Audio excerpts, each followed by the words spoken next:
أما بعد فأعوذ بالله السميع العليم من الشيطان الرجيم. بسم الله الرحمن الرحيم. قال الله تبارك وتعالى في القرآن المجيد: أطيعوا الله وأطيعوا الرسول.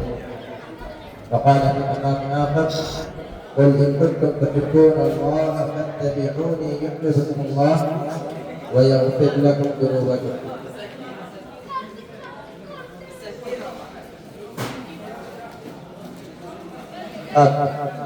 درود و سلام ہو ہمارے پیارے حبیب محمد مصطفیٰ صلی اللہ علیہ وسلم پر، جنہیں رب العالمین نے رحمت للعالمین بنا کر مبعوث فرمایا اور جن کے بعثت کے ذریعے سے تقلیم کی رشد و ہدایت کا بندوبست فرمایا۔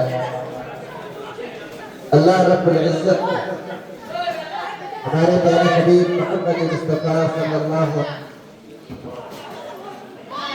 1,24,000 انبیاء و رسول مبعوث فرمائے، انسانوں کی اور کائنات کی جو ہے رشد و ہدایت کے لیے۔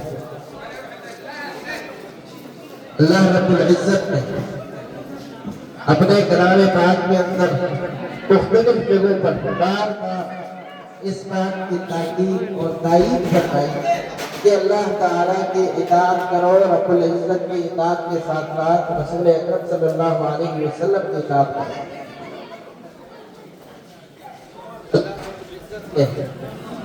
اپنے کلام میں ارشاد فرمایا کہ اطیعوا اللہ، اللہ کی اطاعت کرو،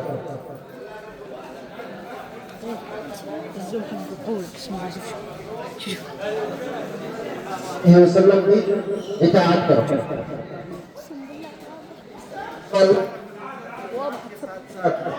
رسول اکرم صلی اللہ علیہ وسلم کی اطاعت جو ہے ضروری اور الزامی لازم منصوب ہے۔ یہ دو چیزیں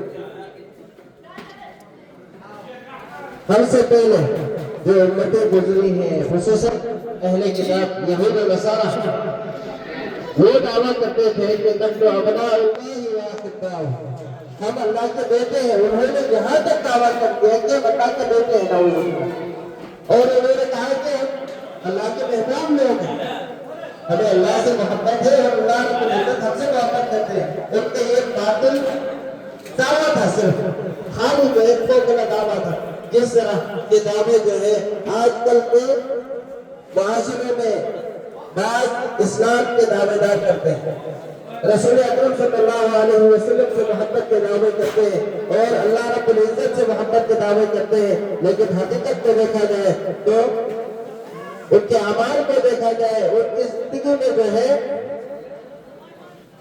نظر دوڑائی جائے تو ان کا ہر کام، ہر عمل، ہر فعل اور ہر قول جو ہے اللہ کے کلام کے خلاف ورزی میں ہوتی ہے اور نبی اکرم صلی اللہ علیہ وسلم کے فرامین کے برعکس ہوتی ہے۔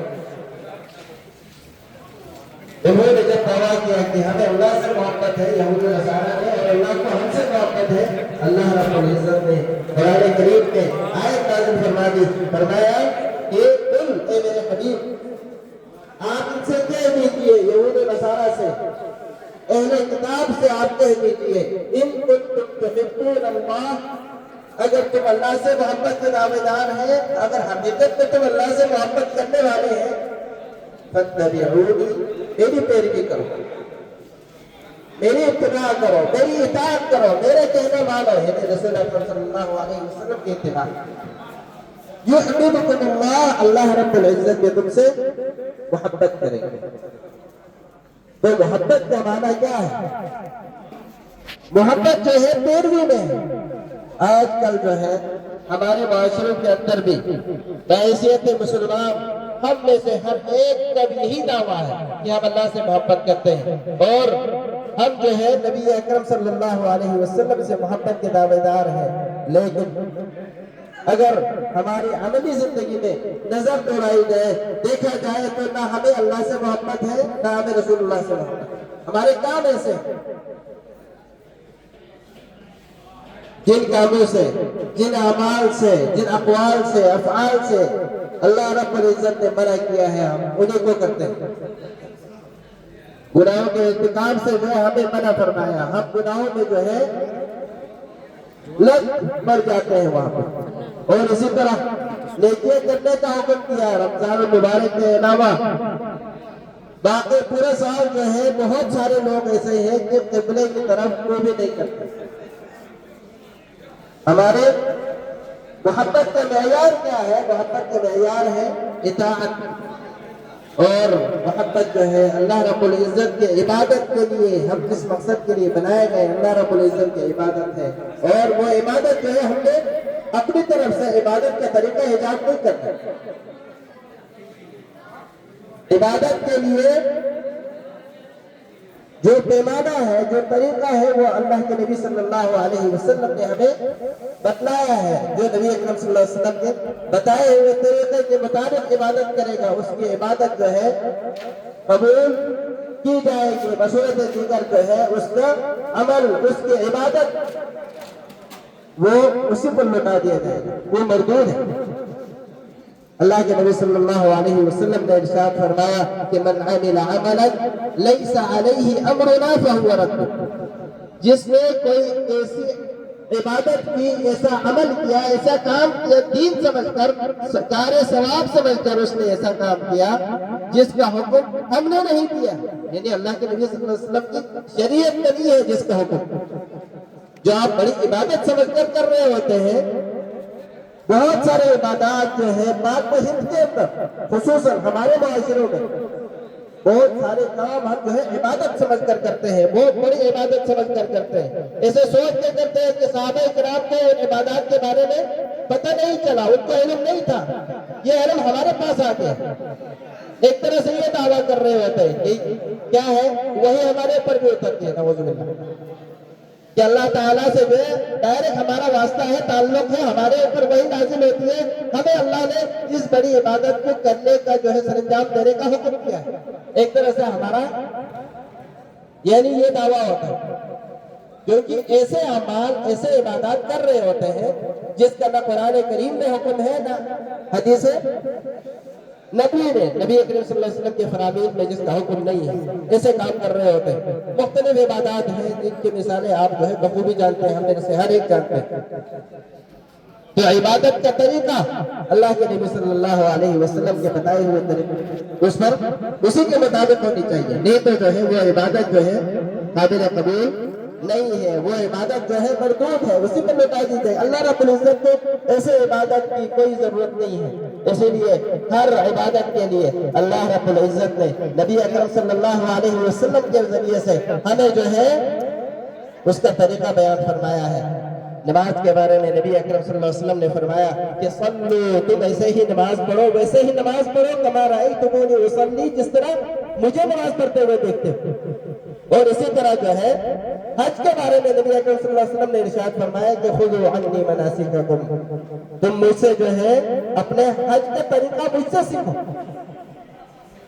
آج جو ہے حج عمرے کے لیے جاتے ہیں، مختلف جو ہے اپنے طریقے پہ، اکثر لوگوں کو 90% لوگ جو ہے ہمارے معاشروں سے جو آتے ہیں وہاں سے سفر کر کے یہاں پہ عمرے کا، حج کا طریقہ جو ہے انہیں وہ تک نہیں آتا، اس میں بھی جو ہے بدعات و خرافات اپنی طرف سے ایجاد کر رہے ہوتے ہیں، عبادت سمجھ کر کرتے ہیں، اور گناہ بھی جو ہے اس کا بڑا ہے۔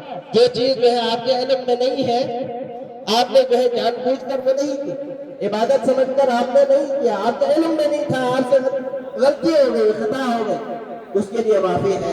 جان بوجھ کر جو ہے کسی چیز کو آپ عبادت سمجھ کر کرتے ہیں لیکن اس کے لیے کوئی دلیل نہیں ہے، تو جو ہے گمراہی کے لیے یہی کافی ہوتا ہے، انسان کے گمراہ ہونے کے لیے، راہ راست سے، صراط مستقیم سے جو ہے بھٹک جانے کے لیے یہی کافی ہوتا ہے کہ وہ جان بوجھ کے اپنے آباء و اجداد، ہمارے پیر صاحب نے، فقیر صاحب نے یہ ہمیں حکم کیا، پیر فقیر کے حکم پہ چلیں گے تو جہنم کے راستے پہ ہی جائیں گے۔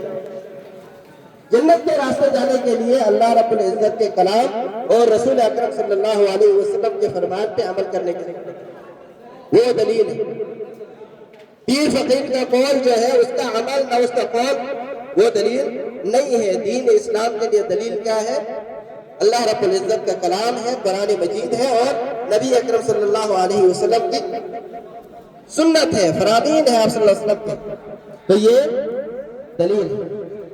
اور اسی طرح جو ہے یہاں پہ نمازوں کے حوالے سے بہرحال بات ہوتی ہے کہ سب سے یہی التماس ہے، عرض ہے کہ نمازیں جو ہے مسجد کے اندر ادا کریں. مسجد میں نماز پڑھنے کے بعد جو ہے ہمارے لوگ ہوتے ہیں، بہرحال ضرورت بھی ہوتی ہے لیکن اس چیز کا خیال رکھیں، دوسرے کا بھی خیال رکھیں. یہ سارے قربانی جو ہے وہ بھی ایک چیز ہوتی ہے. پانی جو ہے ہمارے لیے ہی لوگ اصحاب ثروت جو ہے وہ نیکی کمانے کے لیے پانی جو لا کے رکھتے ہیں، یہاں پہ افطاری کا انتظام وغیرہ کرتے ہیں، تو ایک ایک پانی اٹھا لیا کریں. اگر پانی کا انتظام اندر موجود ہے مسجد کے اندر، کسی بھی مسجد میں، صرف اس کی بات نہیں کر رہا.